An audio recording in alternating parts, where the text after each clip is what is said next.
the cops knock on my door with a search warrant, and they're searching my house, which that was fine.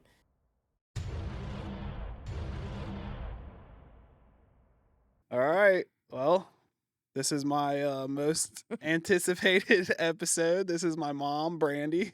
Hi. uh yeah, I'm really excited to do this. Whenever I started this, I wanted to do an episode with my mom, and she made it. Here I am. All right. Hold So on to your seat. the first question I want to ask you is I don't have my phone, so I can't even have my Here, questions. Well, I have some questions I want to ask you first. okay. So tell me about the earliest childhood memory that you can remember, and like who was in it. Because I don't know that much about your childhood. Okay, so I'm the oldest of three sisters. Yep. I have two little sisters. Um, my mother was a single mom of all three of us.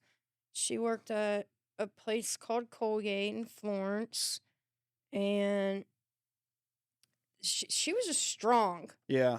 I don't think I've ever met a person that strong in my entire life. She just never gave up. She's still strong and I mean. know. And mean. I know. So back in the day, I can remember my first earliest memory would be we lived in Erlanger, and my mom worked night shifts, so she was gone from 7 at night till 7 in the morning. So she would sleep during the day while I was at school or whatever. But since I was the oldest, I would babysit. Oh wow. And back then you had the glass like Pepsi and 7 Up bottles. And my little sister Krista, she just never shuts up. She still doesn't. And she's a bully. So I took this Pepsi bottle and I just busted it on her head. Oh god. Did you get in She was trouble? bleeding. And then my mom comes storming out of there. What have you done to her? What have you done to her? I'm like, she pulled my hair. So I hit her with the Pepsi bottle. So that would be my earliest childhood memory. Try to pull this like a little bit. You'll be able to pull the whole thing. Yeah. I just want to make sure that we're picking it up. So, would you say, like, what kind of mom was grandma?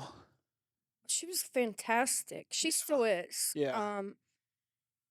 My mom, no matter, what it was, what we wanted, Chris always had to have them Jordans. I thought they were ugly, but she made sure that she took care of us and that we had what we needed no matter what it was, no Yeah. matter how many days she had to work, which, that led to a lot of people that she thought loved us and cared to take care of us. Um, but my mom, she just is like, she's an astonishing woman. Yeah. If I can be half of what she is, I will feel so blessed. I don't know how, I mean, she's strong. She's dedicated to the Lord. She loves Jesus. She loves her children, but she loves her grandchildren more. She will try to fight you over it. Yes. She tries to fight And you she's over very, I mean, she can be nice, but she's very mean too. it. Yes. Uh, so you'd say that your childhood was pretty normal, or were you poor? Did you feel poor? Yeah. Yeah. Yeah. You felt poor? Yeah, we was. I mean, we was. It was Yeah. just, my dad was nowhere around.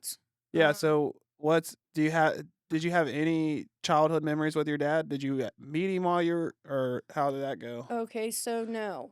Um, my dad was never around when I was growing up. Yeah. I finally met my dad when I was 16.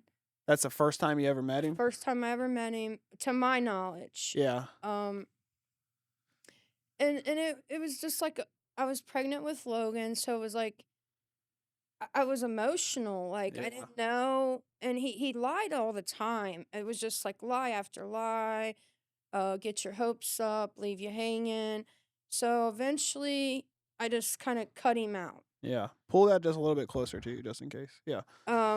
Like he just it just wasn't worth my energy. Yeah. So no. after a couple lies and me being, from 16 to 20, I just kind of was done with it. I didn't need it. Yeah. My mom made sure I knew it wasn't my fault. And that no matter what, she's gonna love me and take care of me regardless, and that's what it's been all my life. And I'm truly grateful for that. Yeah.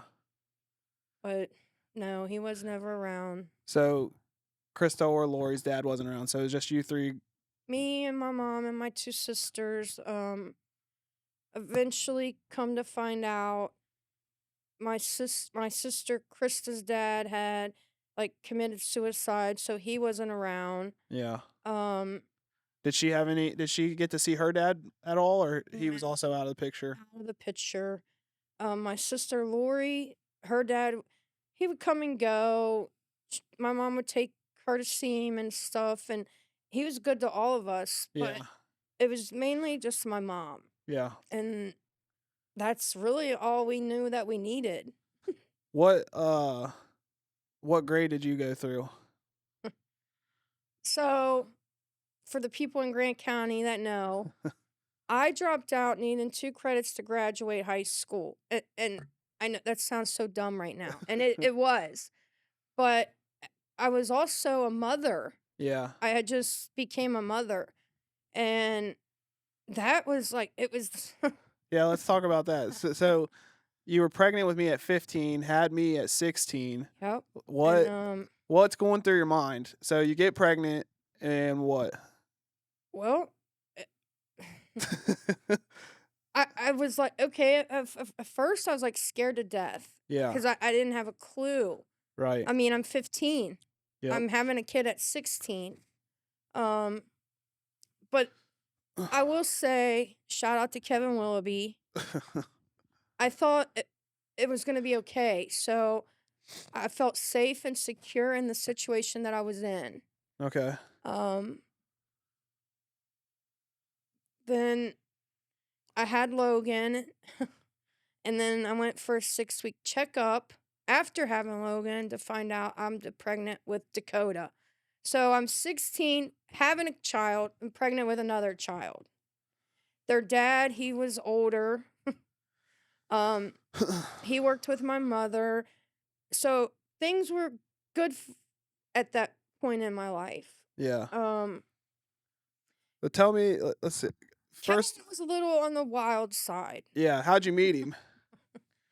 So actually, I was born in Edgewood, Kentucky. I was raised in Florence, Kentucky. Um, my mom had met a man that worked at Durobag, and his best thought process was get me out of the city. You need to take them far out. So he did. We moved to Grant County. So Papaldale came into your life at what age? I was probably 14, Okay. 13, 14. Yep.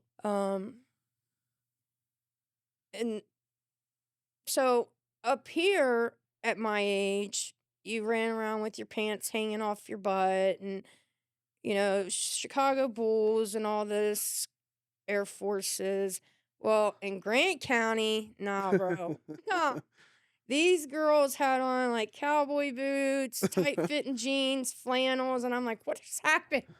So it's a huge culture shock for you don't you. even- I really don't. You're It was- coming from what school did you go to up here? Boone? I went to R.A. Jones, Okay.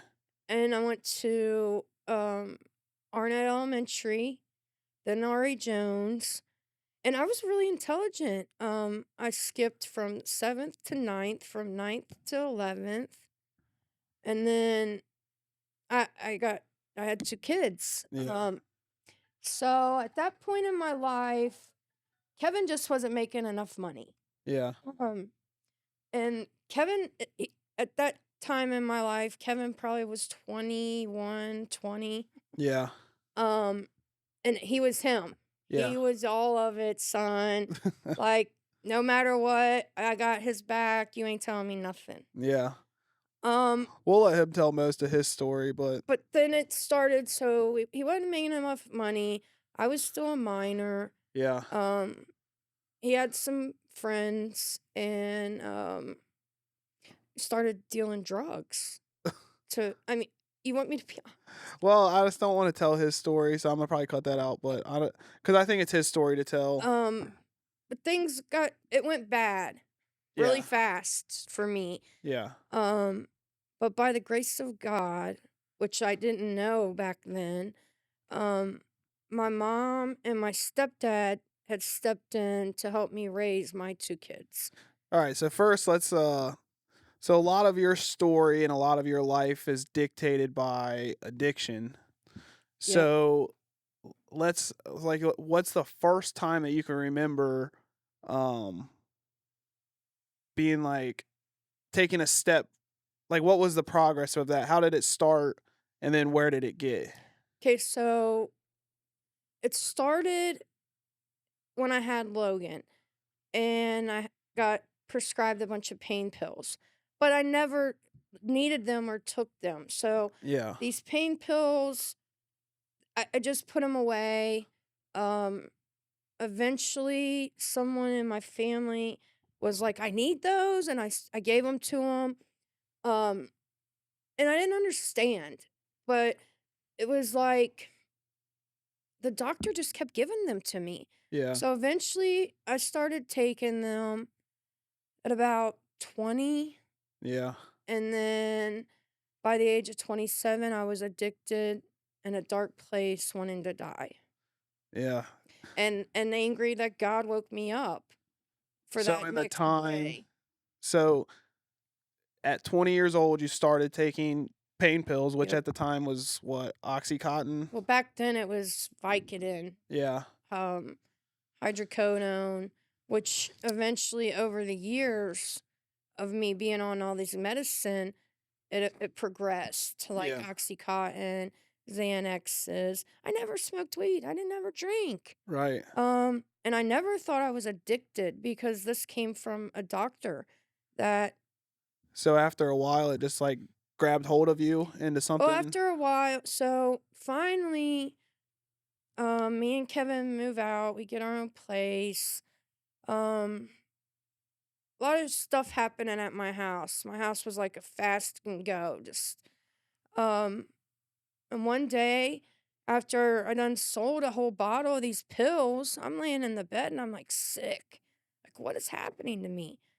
Just sick, body aches, the flu. It's just 10 times worse than the flu you could ever imagine. And my aunt just happened to be walking in and she said, "You're dope sick." I'm like, "I don't know what you mean. I don't do dope." She's Yeah. like, "No, you're sick because you don't have any pain pills." So, eh, my aunt, she's the best, but at the same time, she was very toxic for me because we would do pills together. Yeah. I finally get a job working with her at L'Oreal and she's living with me and I'm working night shift with her, and the next thing you know, I'm eating these pills 2 and 3 at a time, going to work with her, and she smoked weed, I didn't. I didn't like never was a weed smoker, and the next thing you know, my house is a party house, all these people are there, pills are coming and going, people are smoking weed, drinking, um, then something dramatic happened at mine and Kevin's house. Um, After we had sold some stuff to somebody, they'd left our house and they'd ran their car off of a road over into a big embankment. And these kids were really hurt. Like ambulance come in. Um, at that point in time, the next day, the cops knock on my door with a search warrant, and they're searching my house, which that was fine. Um, and then time goes by, and I'm not gonna tell a lot of Kevin's story, but he gets arrested, and, here I am, just 18 with 2 kids, and their father just got arrested, and he's gonna do 5 years. So at that point, I pack up my house. I probably wasn't even 18 yet, cause they couldn't even talk to me without an attorney. So I packed my house up, Kevin goes off for a couple years. I move back home with my mom and my dad, my stepdad. Um, they continue to help me raise my kids. Um, Somehow or another, Kevin gets like a house arrest, but in Grant County back then, you were just told you not to be out after 10 o'clock. Um, then some cops came to my parents' home and wanted to talk to me, but I wasn't an adult yet. They were looking for Kevin. Someone had told him that he was out, and he was. So I have Kevin locked in the closet at my mom and dad's house. I have the sheriff at the door wanting to search my parents' house. I have Logan crying. Oh, Cody was the worst crier too. I think we both were criers.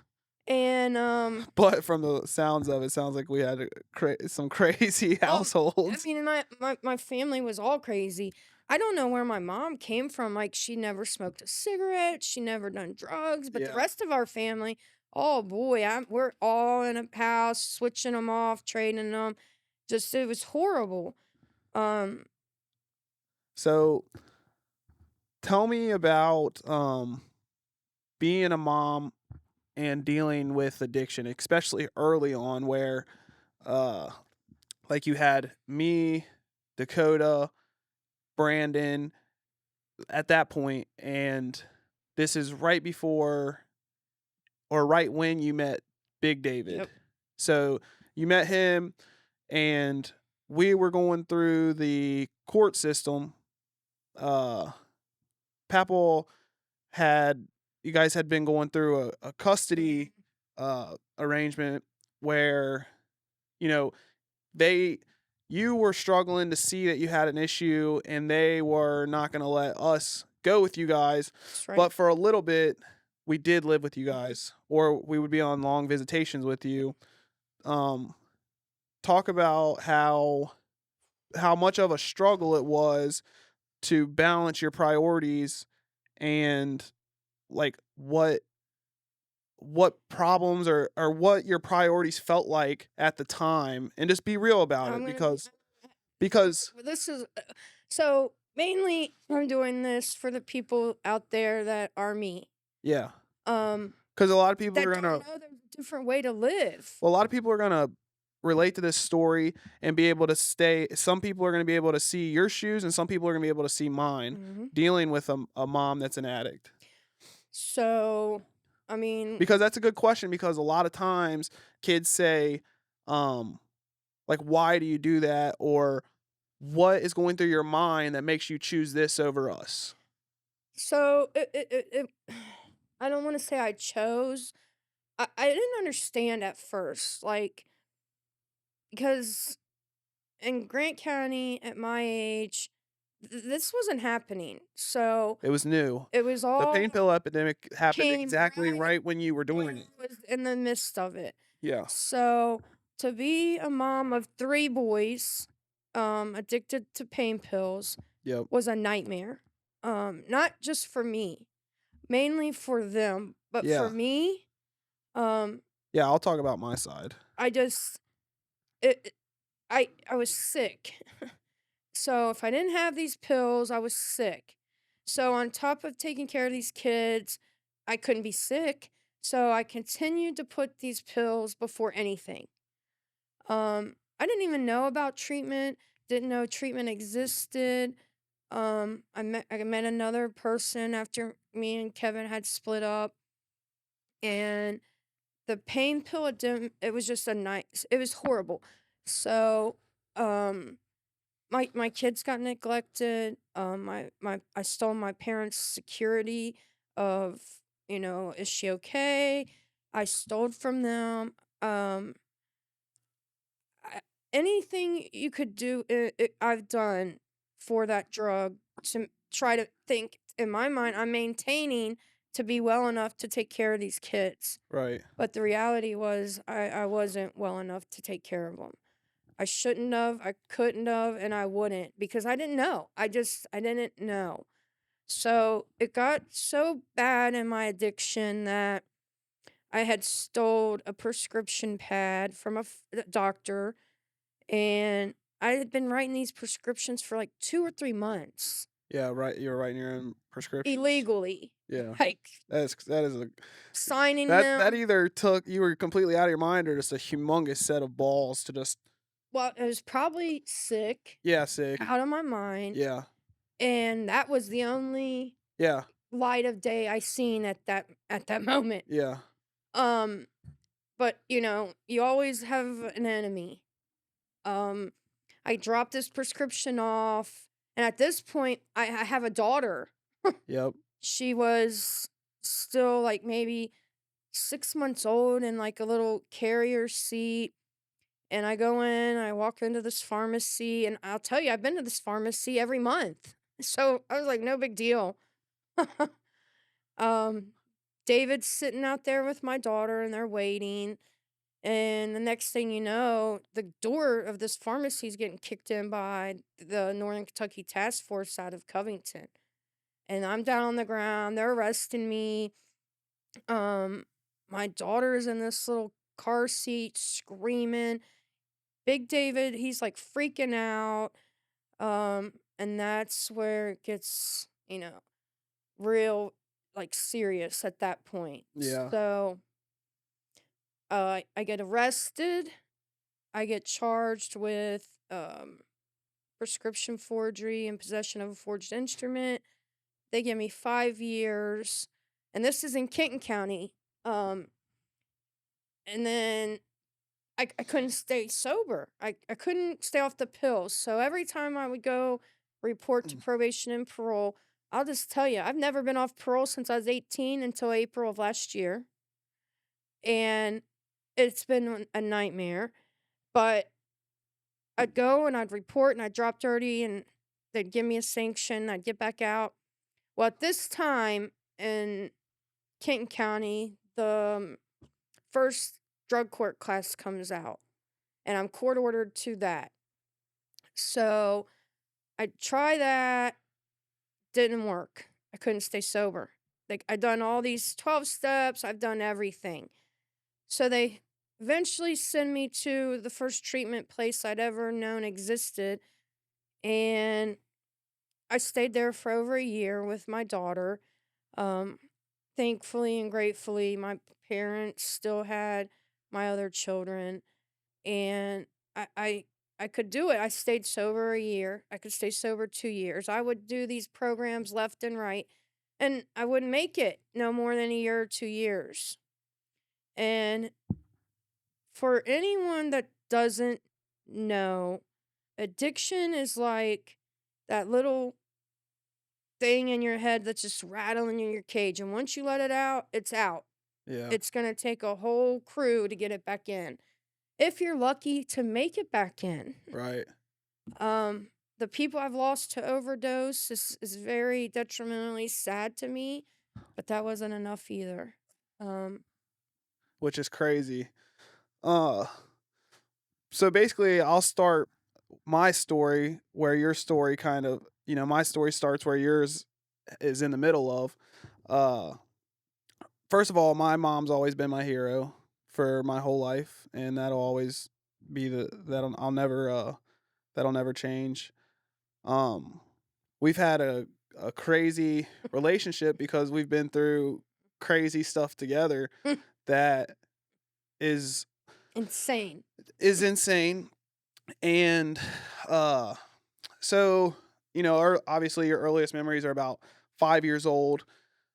I lived with my dad for the first part of that. My mom obviously was struggling at this time, and I was with my dad, and then my dad had his stuff where you know he had to go do what he had to do. So it was just us. And at that time, we got dropped off to you and grandma when she lived in Yeah. one of the Florence trailer parks. Mhm. And we were like, well, our life's about to change. This is where we live.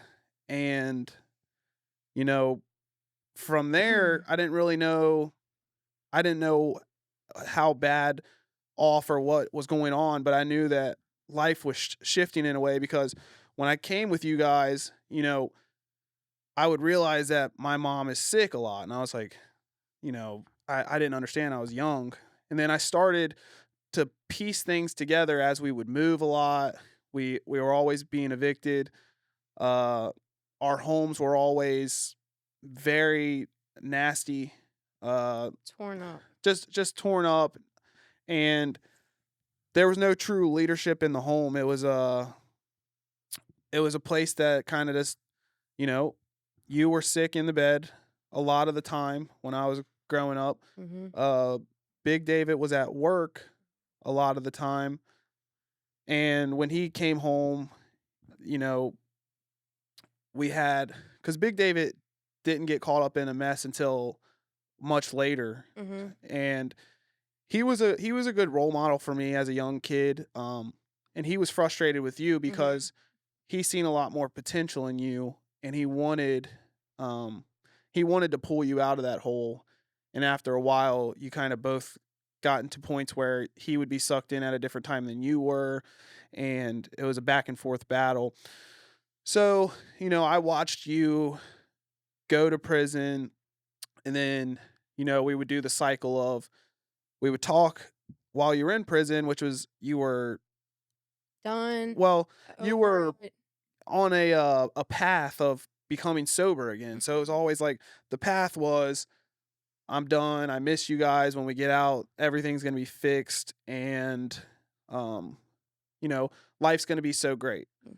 And you would get out, and all of those hopes and dreams would be there, and then we would always put faith in it, and it would happen for a while, and then after a while, basically the disease would grab you again, and it was just like a small Well, cycle of that. it's a vicious cycle. No, And I if agree. and if you don't get to the core underlying problem of your addiction, Yeah. um, you're never gonna heal from it. But first of all, the ad- it a vicious cycle of addiction of a drug or anything is just I don't know how I'm alive. Well, I do know how I'm alive. It's God's grace. Yeah.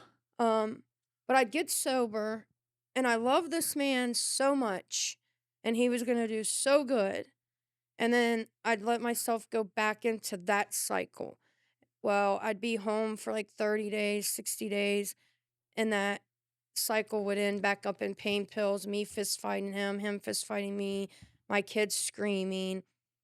And it come to where it took a lot, but after 18 years of that relationship, I had to walk away to save myself.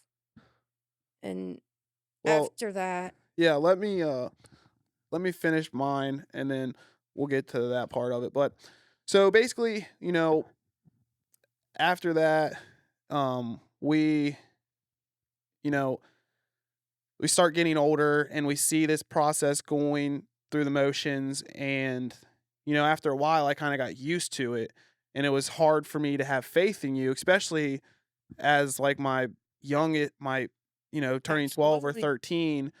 I would always just I couldn't understand, like, you know, I've always been so real with you. I just would lay it out heavy on you, and Vicious I sometimes, but I needed it. yeah, and I would just be like, "Mom, we need you so bad." And um, at that time I was very angry. I was an angry person. I was angry with you. Um, but, you know, Papal started or I went and lived with Papal after all this stuff, and then Cody went and lived with Grandma, and we kind of like switched back and forth going between there. But and it was always a thing, like Mom would get out, and we just wanted to see her do good. Uh, but it took a while, and I can tell you that I never lost faith in you, and Mm. that I never stopped trying to help you, and I never will. But it was a hard battle with my inner self to keep having faith in you when what you were telling me was just so far from what was happening. Well, because what was happening, okay, so, okay, I would do treatment, which would take me out of not only the toxic relationship I was in, but also with the toxic people I would be around, the Yeah. toxic places I would go, the Well, toxic thing. I think that was the hard part was getting out, you're going right back to the toxic environment that you were in. And it took a long, long time to either A, want to be out of that or B, see it and be out of it. So it took a long time for me to see it and want to be out of it. Right. So, and I'm not knocking anybody's recovery, um, but I tried AA, I tried NA. It just didn't work for me. Right. I tried treatment after treatment, but the reality is, and this is hard for me to say because of what my last year of what's happened to me, but until I walked away from someone that I would have gave my life for no matter what, um, I wasn't seeing anything. Right. So not only did I had to get rid of the drugs, I had to get rid of a man that at the age of 21 took me and my kids in and loved us and took care of us. But at the same time, it was mentally, emotionally, physically, and spiritually unhealthy and toxic. Right. But so when I left David and I went to a treatment, it was like 8 hours away. I stayed there for 8 months. And I was determined then, at that moment, it's not ever going to be the same. Yeah. So, After how many years you think? 18 years, How many years of being an addict? 18? 18, 20 years of being addicted to That's insane. It took up like your whole adult life. It took up your whole life. every bit of It it. took up your whole life. So, I didn't even, my life didn't even matter. Right. At this point where I was at, um, I just wanted to die. So something had to change. So at this point, I'm on parole. I go and I tell probation and parole, I need help. And she's like, "Are you serious?" And this lady, shout out to Katie Curry. I couldn't stand her, but she saved my life. Yeah. Um, I said, "You're gonna have to send me treatment, and it's got to be somewhere far away." And that's what happened to me. I ended up in Owensboro, Kentucky, and that's when I had to take it really serious. Like, I didn't understand the part of addiction to where if I don't pour out like what's really hurting or broken on the inside, I'm not going to get anywhere. Right. So I had to deal with molestation, rape, um, not loving myself, not wanting to live, um, not even knowing who I am. So I went down there, and I was dedicated, just like I am today. I But think the that was huge for reality you. is, God was the last thing I tried, but the first thing that saved my life Yeah. and kept me sober.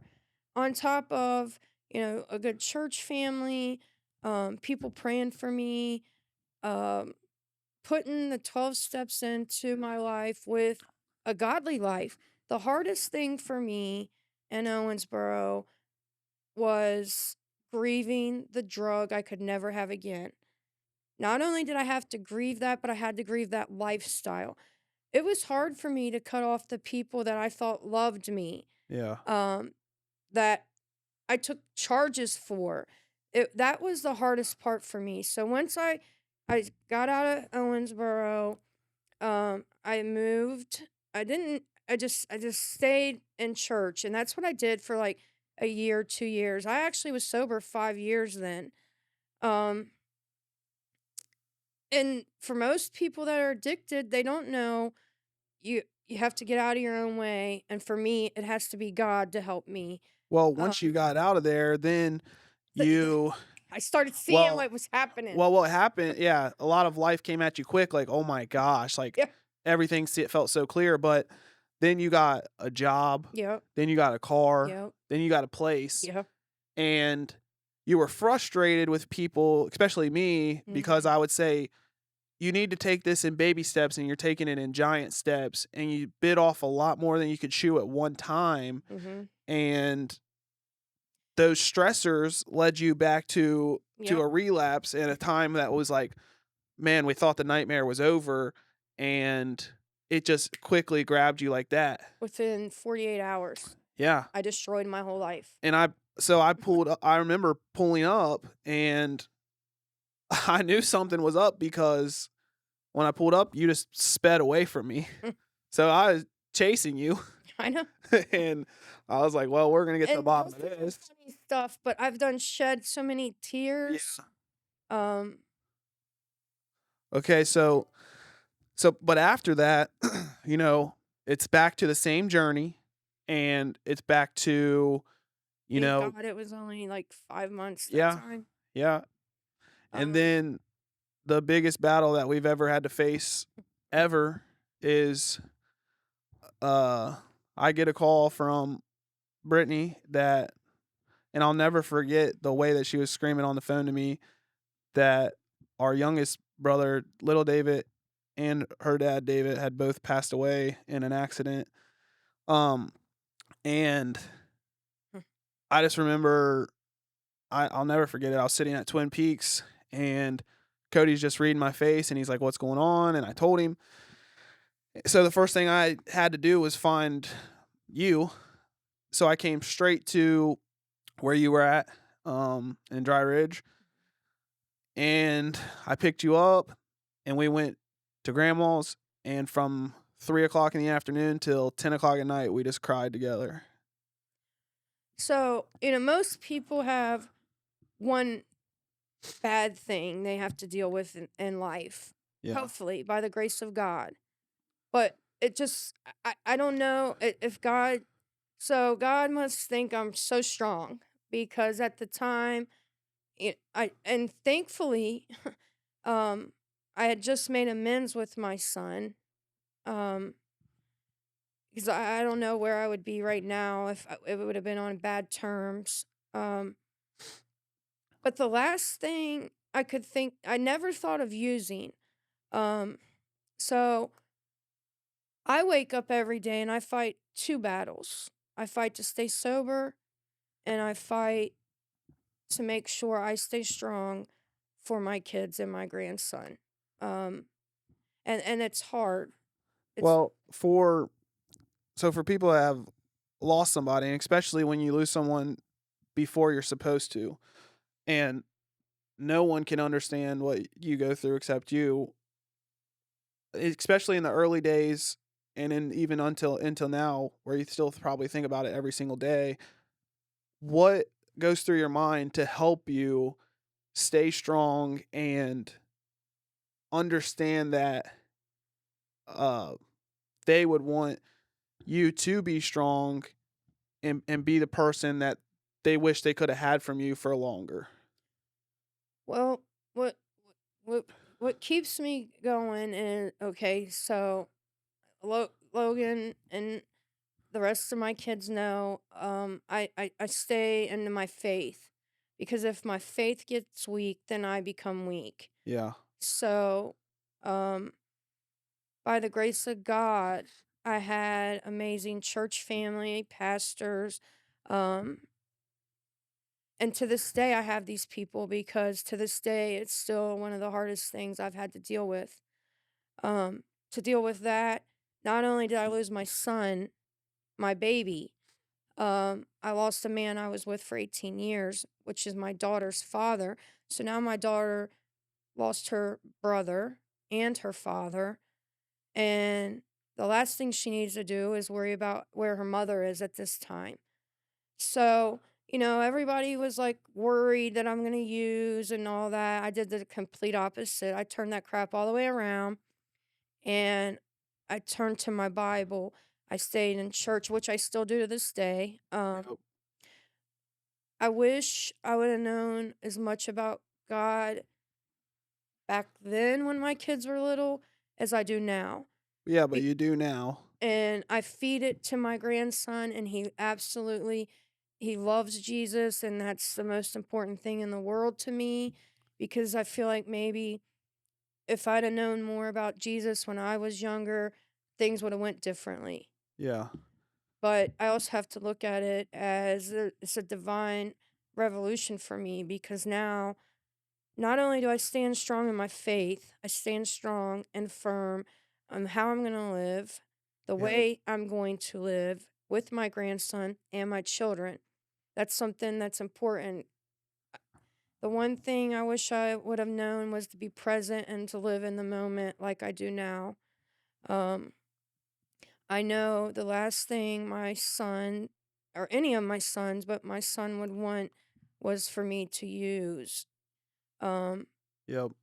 so I just think though, I think that the way that you've dealt with everything, the the tremendous strength that you've shown in a time that is your weakest moment ever is the most courageous and powerful thing that you could ever hold on to now, because nothing the other can, things that led you to using couldn't even no, hold a candle to the biggest heartbreak of your entire life, and that's the God in me. you've gotten through it in a way that you now give Calvin the life and the attention and the knowledge that he is going to be able to flourish in life in a way that he would never if you didn't have that ability.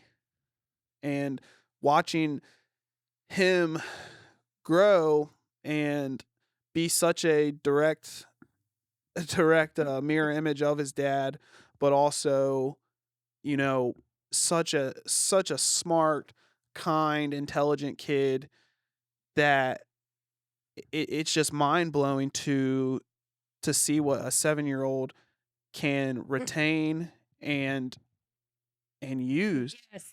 And it's so hard for us, and we'll never forget any of them. We'll never forget David, but So, no, absolutely not. I mean, that's obvious.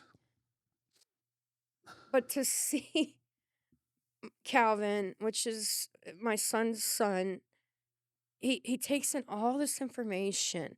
Like he knows he's learning the Bible, he can tell you what we studied, he He can was on tell a you previous episode, so people have seen him and they're um growing familiar with him. he's just and when I look at him I see my daughter and his dad, but he's got this pizzazz. It's like that Yeah. um he tries to have that like thug attitude, but he's filled with God. So Yeah. he has that God in him, and then he tries to like it's just an amazing thing for me to sit and to be a part of and to know what I'm putting out, he is picking up and then Yeah. he is putting out. Well, it's got to bring you so much joy and fulfillment to see that all the things that you learned the hardest way that you could, you're giving to him at an age that he's able to retain it and use it and see the person that he's becoming so quickly before your eyes. It's it's like it's astonishing. And this kid, he'll pray for people. He'll give them he'll look for homeless people to give his money to. I mean, I have He a guy, earns money sweeping in the barbershop and then he wants to give it away to he homeless knows people. he's got to work hard, love God, be kind. And I say be kind, and I'm going to say this very loudly because you never know what someone's going through that they're not talking about. Yeah. Someone could be people thought I was just living this best life, but on the inside, I wanted to die. Yeah. Um, I would get so angry at God for waking me up to deal with another day of addiction. And 10 years ago, when I put God like wholeheartedly first in my life, and the miracles that I could see happening in my life and with my children and with my job, there's just no other way. Right. Um, and today, I don't have a craving or an urge or temptation to use. And that's God. Um, I just think that's a true and it's a full daily, turnaround story. it is, and it's a daily reprieve. Um, stay away from the people I don't, and these people come into my job, and I'm as nice as can be. I pray for them. I tell them when they're ready, to figure out a different way to live, they can contact me. Um, It's just the complete opposite lifestyles.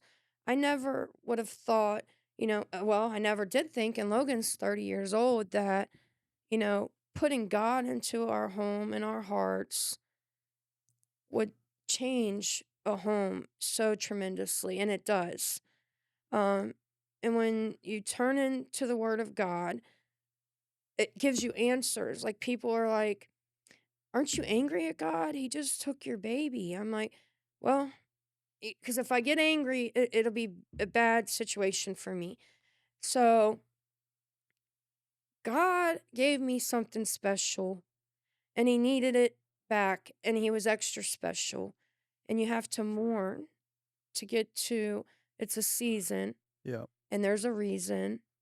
And I have no doubt, when the stars are out and me and Calvin are getting out of the car, he'll be like, "Look, Mimi, there's my dad's probably one of them." And this kid writes in his journal. We write to his dad. We write to God. Um, and thankfully, he doesn't know the person I used to be, because I don't ever want him to see anything like that. Sadly, my children had to go through that. Um, Thankfully, God sent angels their way and mine, and I didn't die. By God's grace, and mercy, am I sitting here today, with Logan. And my daughter, she didn't talk to me for like years, and if she did, she hated me. She can come out of this bedroom right now and she'll talk to me. She loves me. She respects the person I am. Um, and each of them are proud of me. Um, I can remember, and they've never said this to me, but I was shameful. I was embarrassing. Um, they should have never had to experience the things they did, but thankfully, they will never have to experience it again. Um, That makes us, though, so much more thankful for times like this. uh, like Dakota, he'll come and holler at me at work. Brittany, me and her talk every day. Me and Logan talk every other day. Um, and I have amazing people in my life to, check on me. I have amazing church family. And I'm never alone. I choose to go away sometimes to be alone. Um, but at any moment, at any given time of the day, I have 3 sons and a daughter and my parents and a pastor, and then and at any time I'm struggling, I can talk to them, and if I can't figure it out that way, I'll take it to God, and then it'll be right in front of me the next day. Like, God, it's just different scripture in the Bible that'll tell you about mourning and grieving, and if God gave it to me, it was good enough for Him to take it back. And the only way for me to see my son again is to make it to heaven. So every day I wake up, I thrive not to, I don't think about using anymore, but I have a sober gang movement community. Thank you. I have a church family, which thankful for that. Um, but I day think by it's day, just, I think anyone that's watching this and that has dealt with the same thing or dealing with what you're going or what you've went through can see that there's truly a light at the end of the tunnel, and things can change, and you can beat the monster that is addiction, and you can be the person that only seems like the person that you dream about being, but with determination and hard work, perseverance, and not accepting no, you can become. you just got to keep going. Yeah, you just got to keep going. Even when you don't want to, you just got to get up. And for me, I get up, I put on the armor of God. That makes sure nothing can prosper against me in a negative, evil way, or, that's detrimental or hurtful into my life. Um, and my daily thing is get up, love people, serve God, and make one step closer to getting to heaven to see my son. And for the people that are out there actually still suffering, there's a 1-800 number on Facebook There's 24-hour meetings on AA.com, NA.com. I have a life recovery program. They have 24-hour counselors, and There's never a time that you can't get somebody to help you. and you can reach out to me and I'll direct you to those people. I can direct you to my mom. Mm-hmm. But no. And then, you know, I think that's a great message. I think that sums up who you are, the types of struggles you've been through, where you've been in life, and where you're trying to go. Only up. I mean, you're still on this journey. Yeah. You know, you And live in a camper I know. outside of your mom's house, so you've had to So- pick yourself up Yep, nothing. from nothing so many times, and that's where people feel so drugged down, but Yeah. it can happen. And, speaking of me living in the camp, it's true. But, and right now, I have found me a place. It's just some stuff happening. Someone has squatter rights on where she's trying to move to. Um, And if you're not familiar with squatter rights, she's I'm never not heard of them. Even as a rental person, I never knew it was real. But I can you say, could have stayed so many places. They would have never got you out. so what I do now is I grind. I put the money in the bank, and if one of my kids needs something, hey, I got it. But at this moment, it's in the bank. I'm just trying to, make sure the location's right for me and Calvin, and my mom. I have to be close to her. She needs help.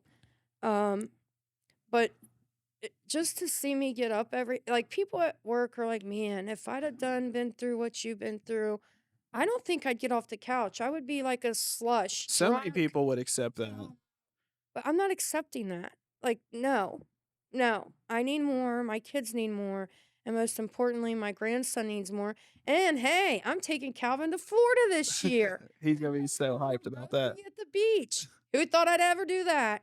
Yep. You've But with probably the have you ever been on a vacation? No. That's amazing. No. I mean, I've been to the Gorge with Cody and David and Brittany. But I'm going to the beach, and the next adventure will come after that. Well, I want to end this with a funny story about you and David. Because this is just a story that I always find to be so funny. So my brother Trent was working at the jail, but I think he was at the courthouse or something, and Mom had just stabbed David in the leg and basically had a restraining order on him, and she shows up to court and her only ride was David. So they're riding up there to get the restraining order finalized with the person that she's putting the restraining order on. If that shows you any type of nonsense that they were going through and what they were doing.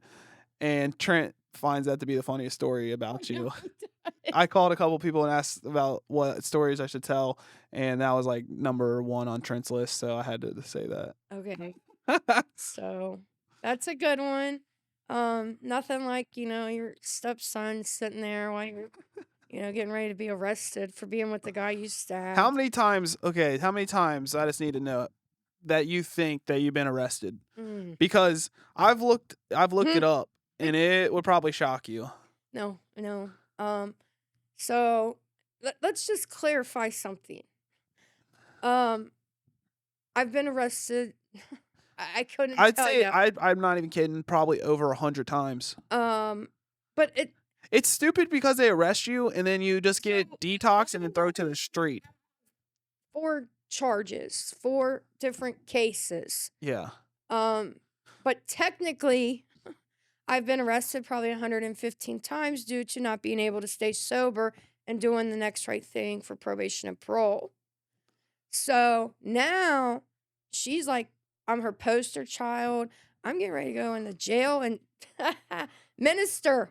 Heck yeah.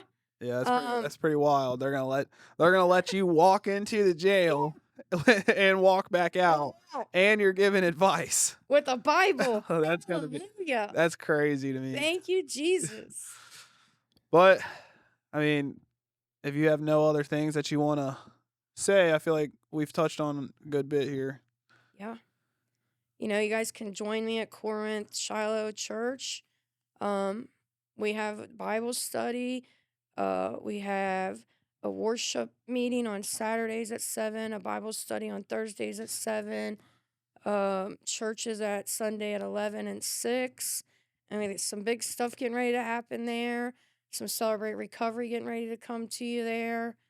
A Big lot big of, things coming from Brandy King. yeah, yeah. Well, I'll keep you happy updated. happy Valentine's Day, Mom. I Thank love you. I love you. Thanks for having me. Yep.